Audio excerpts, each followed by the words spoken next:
And then you could make, as you're going through this, but in this area you can make.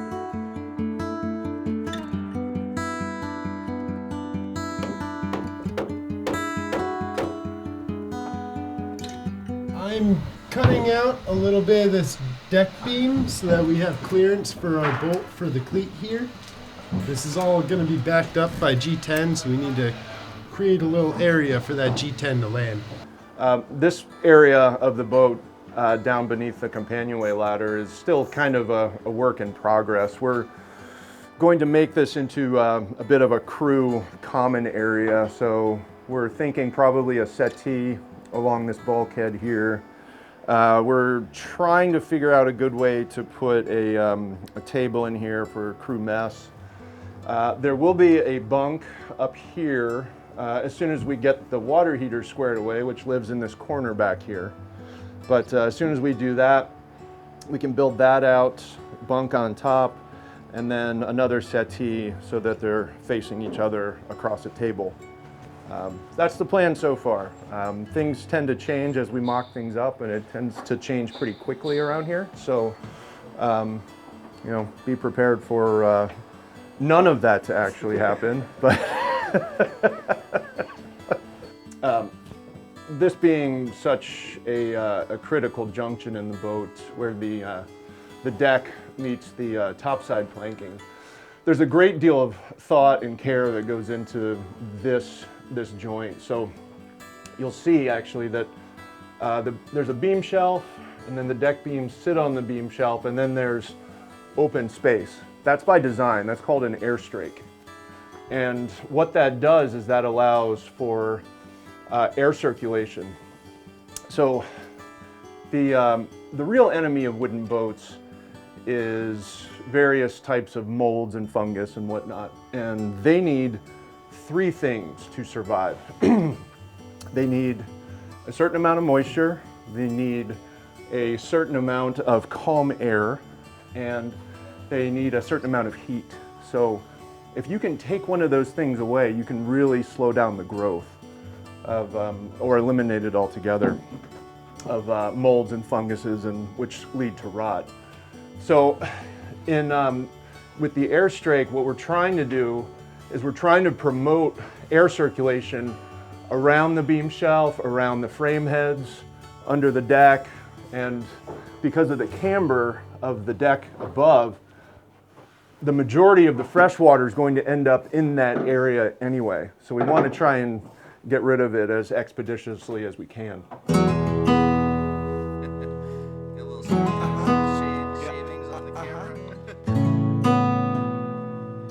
We're finally putting the top back on the cargo hold.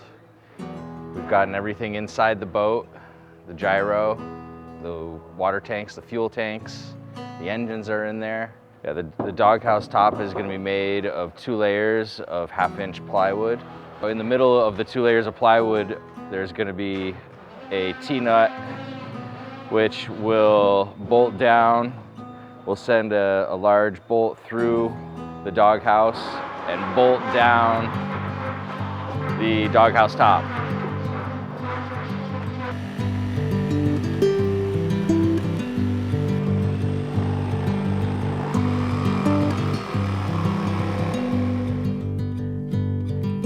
So we're making the door jambs here.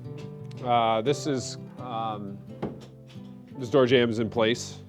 We start down here with the threshold. And this kind of divides up the room and has these chamfered edges here that gives you a nice, you know, just like in your house, gives you a nice walk through without stubbing your toes. It has rabbet joints all the way around, and that's what accepts the door. So when you close the door opens inward into the cabin, and it has a positive stop right here. It was one of the guest cabins. It's one of the bigger cabins on board. You can see we have, you know, right now it's mostly a tool bench, but we have mocked up what's pretty close to a queen-size mattress in there. Mocked up some end tables, some magazine type racks on the side, and right now our big push is to get the door jambs done and installed with all the trim work that goes along with that. Button everything up and get the painters in here. The door jambs themselves are a type of mahogany, called Sapele, and it's nice stuff.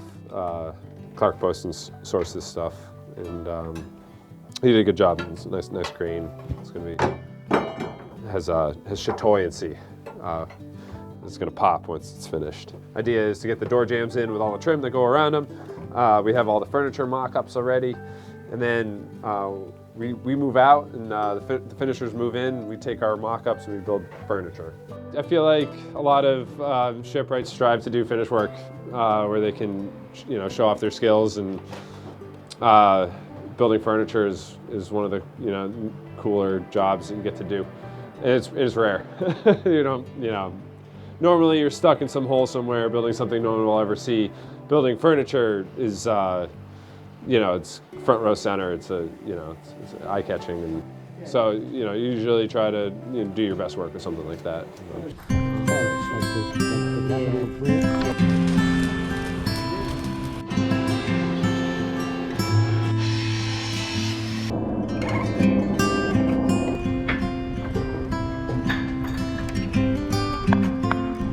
Sure.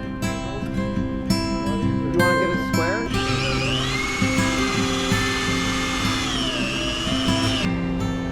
We're installing 3 different keel coolers on the bottom of this boat. And keel coolers are basically a way to cool various machinery without having to draw salt water into the boat. What a keel cooler is basically putting a radiator of sorts on the outside of the boat. And it's a sealed system, so the antifreeze that's within the gyro or the antifreeze that's within one of the generators or the main engine goes through the engine, picks up heat, goes into this Cooper nickel keel cooler, dissipates its heat into the water without actually interacting with the salt water, and then back into the boat as cooled water. One of the big perks that it will have for when the boat is down at Peter's house in Barnegat Bay is the water's very shallow. Coming in and out of a dock, and you're going to back up, and it's just going to kick up all kinds of mud and silt. And with a keel cooler system, that coolant goes through that on the outside of the boat, that cooler, and back in, and none of that sediment and debris and mud gets into the cooling system of the engine. Each keel cooler will have a little ramp of sorts at the front and rear that will allow any debris to sort of flow over the tops of them without coming in contact with them, but then we'll also make the whole thing a little bit more smooth going through the water.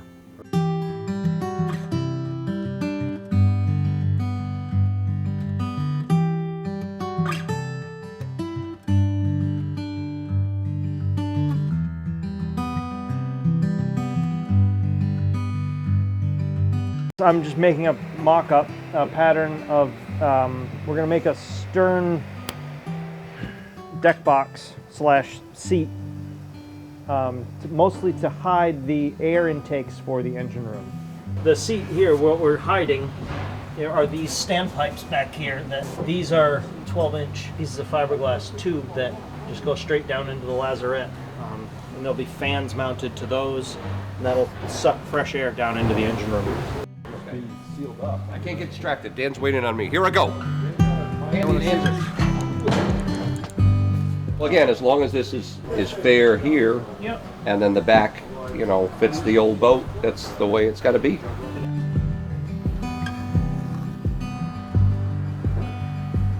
We could bring an aluminum ruler up here and just double check it.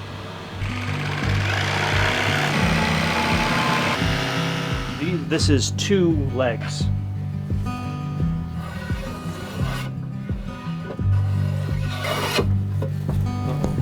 Jeff's calling. Hey, Jeff. Hey, Dan, how many sheets do we need of plywood for that aft deck box? 36 by 72. You probably only get 2.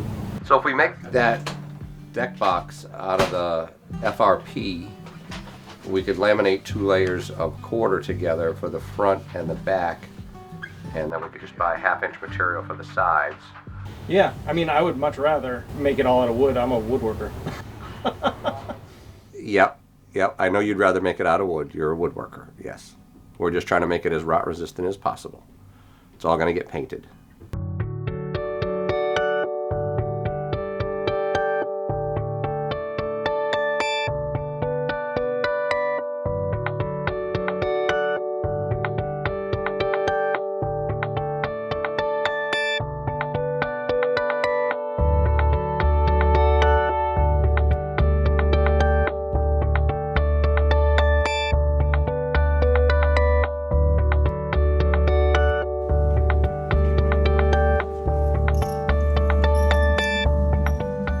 I'm Chris Pryor. I was the hired guy to come in and do some fiberglass work.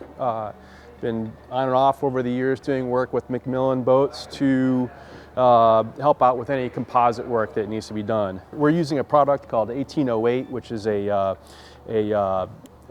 fiberglass that has fibers that are running fore and aft and side to side. And what we want is the fibers to run fore and aft to give it the longitudinal strength. First thing we did was prepare the surface. That takes quite a bit of time to get everything, the surface prepped. The next major step is to lay out exactly where the glass goes, how big the pieces are, where they all fit together. We stagger the connections, the joints between the different layers so that we don't have proud areas or bumps in the deck.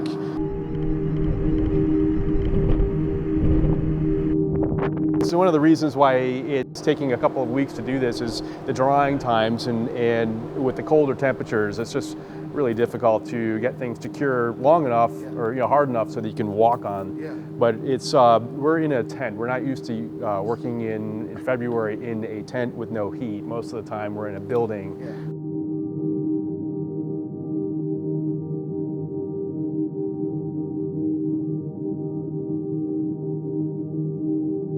We started last Sunday. We were laminating and I think it was below freezing, maybe 25 to 30 degrees Fahrenheit, which